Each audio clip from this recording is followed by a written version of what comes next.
શીતળા માત કી જય। મિત્રો, આજના વિડીયોમાં આપણે શીતળા માતાની પ્રાચીન કથા સાંભળીશું, તો આ વિડીયોને અંત સુધી જોતા રહેજો અને કોમેન્ટ બોક્સમાં જય શીતળા માતા જરૂરથી લખજો, જેથી શીતળા માતાની કૃપા આપણા સૌ ઉપર બની રહે। તો ચાલો આ પ્રાચીન કથા શરૂ કરીએ। એક ગામ હતું। એ ગામમાં દેરાણી, જેઠાણી અને એની સાસુ રહેતા હતા। દેરાણી અને જેઠાણી બંનેને એક એક દીકરો હતો, પરંતુ જેઠાણી ભારે અદેખી હતી। નાની વહુ સીધી, સાદી અને ભળી ભોળી હતી। શીતળા સાતમનું વ્રત કરવા માટે નાની વહુ રાંધણ છઠને દિવસે રાંધવા બેઠી, કે જેથી બીજે દિવસે ટાઢું જમી શકાય। એનો છોકરો ઘોડિયામાં સૂતો હતો અને રાંધતા રાંધતા મધરાત થઈ ગઈ, તોય હજી રાંધવાનું બાકી હતું।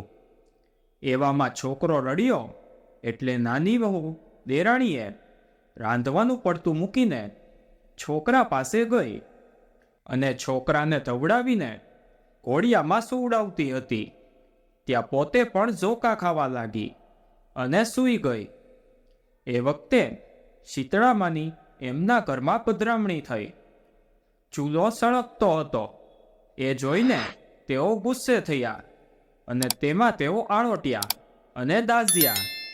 આથી શીતળામાએ તેને શ્રાપ આપ્યો કે જેવું મારું શરીર બળ્યું એવું એનું પેટ બળજો। શીતળામા તો શ્રાપ આપીને ચાલ્યા ગયા અને નાની વહુએ સવારે ઘોડિયામાં જોયું તો એનો છોકરો બળીને પડથું થઈ ગયો હતો। હવે એને પોતાની ભૂલ સમજાઈ અને લાગ્યું કે શીતળા માતા કોપ્યા છે। આથી તે રડવા લાગી અને માથું કૂટવા લાગી। એને રડતી સાંભળી એની જેઠાણી ત્યાં આગળ દોડી આવી। એની સાસુ પણ દોડતી દોડતી ત્યાં આગળ આવી ચડી। આવીને બંનેએ જોયું ને નાની વહુને કહ્યું, રાત્રે તું ચૂલો સળગતો મૂકીને સૂઈ ગઈ હતી, તેથી તારી ઉપર શીતળામાં કોપાયમાન થયા છે। તું તારા છોકરાને લઈને શીતળામા પાસે જા અને તારી ભૂલ કબૂલ કરીને એમની માફી માંગ। માં તારી ઉપર દયા કરીને તારા છોકરાને સજીવન કરશે। સાસુની વાત માની છોકરાને ટોપલામાં લઈ ટોપલો માથે ચડાવી નાની વહુ તો શીતળા માતા પાસે ચાલી। ચાલતા ચાલતા રસ્તામાં એક તળાવ આવ્યું। એ તળાવ પાસે ટોપલો ઉતારી નાની વહુ તળાવમાં પાણી પીવા ગઈ। ત્યાં તળાવમાંથી અવાજ આવ્યો, બાઈ, તું આ તળાવનું પાણી પીશ તો મરી જઈશ, અને તું શા માટે રડે છે એ તો કહે। એટલે નાની વહુએ કહ્યું, શીતળામાં મારી ઉપર કોપ્યા છે। મારા છોકરાને એમને બાળી મૂક્યો છે, માટે શીતળામાની માફી માંગવા જાઉં છું। તું શીતળામા પાસે જાય છે તો મારું પણ પૂછતી આવજે ને, કે મારા તળાવનું પાણી પીનાર કેમ મરી જાય છે। નાની વહુએ તો પાણી પીધા વગર ટોપલાને માથે ચડાવીને આગળ ચાલવા લાગી। થોડીક દૂર ગઈ ત્યાં રસ્તાની વચ્ચે બે આખલા ઊભા હતા અને એ બંને આખલાના ગળામાં ઘંટીનું એક એક પળ હતું। તેઓ બંને એકબીજાને માથા મારીને લડતા હતા। નાની વહુ નજીક આવી એટલે આખલા લડતા બંધ થયા અને નાની વહુને પૂછ્યું, બેટા, તારી આંખમાં આંસુ કેમ છે? વહુ કહે કે શીતળામાં મારી ઉપર કોપ્યા છે, એટલે માફી માંગવા જાઉં છું। તો બાઈ, શીતળામાને અમારું પણ પૂછતી આવજે ને, કે અમારા કયા પાપને કારણે અમારા ગળામાં ઘંટીના પડ બાંધ્યા છે અને અમે શા માટે લડ્યા કરીએ છીએ। સારું, એમ કહીને નાની વહુ તો આગળ વધવા લાગી। થોડેક દૂર ગઈ ત્યાં એક ઝાડની નીચે એક મેલી ગેલી ડોશી બેઠી હતી અને વારંવાર માથું ખંજવાળતી હતી. એને જોઈને ડોશીએ કહ્યું, આવ બેટી, હું તારી જ રાહ જોતી હતી. તારો ટોપલો નીચે ઉતારીને જરા મારું માથું જોઈ આપને. માથામાં મને ખૂબ જ ખંજવાળ આવે છે.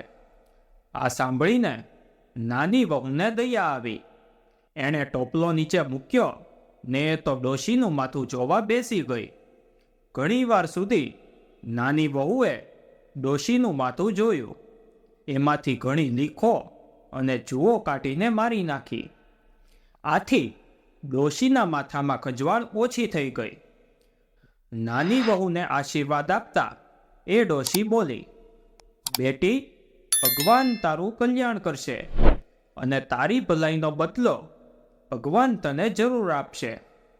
આમ કહી ડોશી તો અદૃશ્ય થઈ ગઈ અને ડોશીની જગ્યાએ એકદમ પ્રકાશ પથરાઈ ગયો અને એની જગ્યાએ શીતળામાં ઊભા રહી ગયા. છોકરાને શીતળામાએ સજીવન કર્યો અને એ તો શીતળામાના ખોળામાં રમવા લાગ્યો. નાની વહુએ શીતળામાના દર્શન કર્યા અને પોતાની ભૂલ બદલ ક્ષમા માંગી.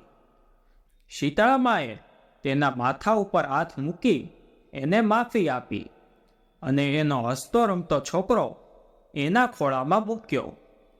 પછી નાની વહુએ તળાવના પાણી વિશે પૂછ્યું. ત્યારે શીતળામાએ કહ્યું, બેટી, ગયા ભવમાં એ તળાવ એક સ્ત્રી હતી. એ બહુ અદેખી હતી. એને ત્યાં કોઈ ચીજ વસ્તુ લેવા માટે જાય તો એ કોઈને ન આપતી અને સવારમાં વલોણું કર્યા પછી કોઈ છાશ લેવા આવે તો પાણી નાખીને છાશ આપે.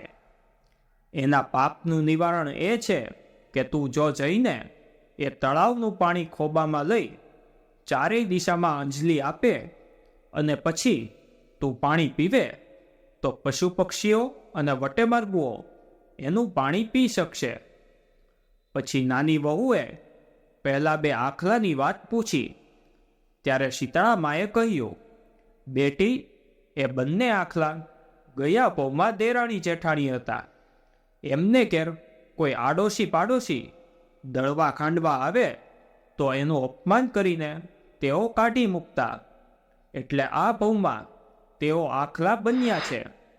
તું જો જઈને એમના ગળામાં રહેલા ઘંટડીના પડ કાઢી નાખે તો તેઓ સંપીને રહેશે. આટલું કહી શીતળામાં તો અંતર ધ્યાન થઈ ગયા અને નાની વહુ પોતાના દીકરાને લઈને પાછી વળી. ચાલતી ચાલતી તે જ્યાં આખલાઓ લડતા હતા ત્યાં આવી ગઈ અને છોકરાને એક બાજુ બેસાડી તે આખલા પાસે આવી. આખલા પાસે આવીને એણે વાત કરી અને પછી એણે ઘંટીના પડ કાઢી નાખ્યા. આથી બંને આખલાઓ શાંત પડી ગયા અને એકબીજાના મિત્ર જેવા બની ગયા અને ડોક નમાવીને પેલી નાની વહુનો આભાર માન્યો. આ પછી નાની વહુ તો પોતાના છોકરાને તેડીને પેલા તળાવ પાસે ચાલતી ચાલતી આવી. આવીને એણે તળાવને પણ તેની બધી વાત જણાવી. તેણે તળાવમાંથી ખોબો ભરીને પાણી પીધું અને પછી ચારેય દિશામાં અંજલિ ભરીને છાંટ્યું અને પછી પોતે પણ થોડું પાણી પીધું. ત્યાં તો ચારેય દિશામાંથી પક્ષીઓ પાણી પીવા માટે આવવા માંડ્યા. પછી તળાવે નાની વહુનો આભાર માન્યો અને નાની વહુ પોતાના છોકરાને લઈને પોતાના ઘેર આવી. ઘેર આવીને એણે તો પોતાનો છોકરો સાસુમાના ખોળામાં મૂકી દીધો. આથી તેની સાસુ તો રાજી રાજી થઈ ગઈ, પરંતુ તેની જેઠાણીને આ ન ગમ્યું. સાસુએ તો નાની વહુને પૂછ્યું, બેટા, આ બધું કેવી રીતે બન્યું? એટલે નાની વહુએ બધી વાત માંડીને કહી. આ સાંભળીને જેઠાણીને પણ શીતળામાના આશીર્વાદ લેવાનું મન થયું અને પછી બીજા વર્ષે રાંધણ છઠ ક્યારે આવે તેની રાહ જોવા લાગી. પણ સમયને જતાં ક્યાં વાર લાગે છે. બીજા વર્ષનો શ્રાવણનો મહિનો આવ્યો અને શ્રાવણ મહિનાની રાંધણ છઠ પણ આવી. એટલે એણે પણ જાણી જોઈને રાંધણ છઠની રાતે ચૂલો સળગતો મૂકીને એ તો સૂઈ ગઈ. એવામાં શીતળામાં ફરવા નીકળ્યા અને ફરતા ફરતા એના ઘરમાં પ્રવેશ્યા. ચૂલો સળગતો જોઈને એ તો ગુસ્સે થયા અને તેમાં આળોટ્યા એટલે દાઝ્યા. એટલે શીતળા માતાએ તો જેઠાણીને શાપ આપ્યો, જેણે મને બાળી છે એનું અંતર બળજો. અને સવારે જેઠાણીએ ઉઠીને જોયું તો એનો છોકરો ઘોડિયામાં બળીને ભડથું થઈ ગયેલો હતો. એણે રડતા રડતા શું બન્યું એની બધી વાત સાસુને કરી. એટલે સાસુ એમને લડ્યા અને પછી કહ્યું, જા તું પણ નાની વહુની જેમ શીતળામાને મનાવવા માટે જા. એમને વિનવણી કરજે એટલે તારો દીકરો સાજો નરવો થઈ જશે. આ સાંભળીને જેઠાણી તો છોકરાને ટોપલામાં નાખીને નીકળી પડી. આગળ જતાં પેલું તળાવ આવ્યું. તળાવને કિનારે ઝાડની નીચે છોકરાનો ટોપલો ઉતારીને એ તળાવમાં જેવું પાણી પીવા જાય છે એવો અવાજ સંભળાયો, પાણી પીશ નહીં, નહીતર મરી જઈશ. આથી એણે પાણી પીધું નહીં. એટલે તળાવે કહ્યું, તું ક્યાં જાય છે? જેઠાણી કહે, હું ગમે ત્યાં જાઉં, એની તમારે શું પંચાત? આમ કહી એ તો પાણી પીધા વગર ચાલી નીકળી અને આગળ ગઈ ત્યાં ઘંટીના પડવાળા પેલા બે આખલા મળ્યા. તેઓ લડતા હતા, પણ જેઠાણીને જોઈને શાંત થઈ ગયા અને પૂછ્યું, બહેન તું ક્યાં જાય છે? આ સાંભળી જેઠાણી ગુસ્સે થઈ ગઈ અને બોલી, હું ગમે ત્યાં જાઉં, એની તમારે શી પંચાત? આ સાંભળી આખલા કાંઈ બોલ્યા નહીં અને બાઈ તો ટોપલો લઈને આગળ ચાલી નીકળી. આગળ જતા પેલી મેની ગેલી ડોશી મળી. એ ઝાડ નીચે બેઠી બેઠી પોતાનું વાતું ખંજવાળતી હતી.